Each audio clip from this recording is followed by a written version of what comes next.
গ্রুপের যে tyre factory রয়েছে গাজী গ্রুপের, সেই টায়ার ফ্যাক্টরিতে আগুনের লেলিহান শিখা দাউ দাউ করে জ্বলছে। আপনাদের যদি জানিয়ে রাখতে চাই, রোববার দিবাগত রাত 9টা থেকে আসলে এই অগ্নিকাণ্ডের যে সূত্রপাতটি ঘটে, এর পরবর্তীতে আসলে সেই আগুনটি ফ্যাক্টরির এই যে কারখানা রয়েছে সেই কারখানাটির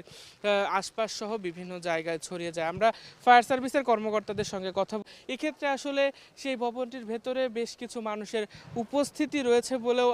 প্রাথমিকভাবে ধারণা করা হচ্ছে। আপনাদের যদি আমরা আরেকটু জানিয়ে রাখতে চাই যে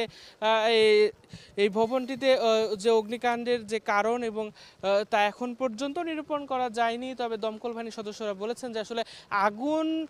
নিয়ন্ত্রণে আনার পর যে আনুষঙ্গিক বিষয়গুলো রয়েছে, অর্থাৎ কারণ এবং কি কারণে এই আগুনটি লাগলো এবং আসলে এই আগুনের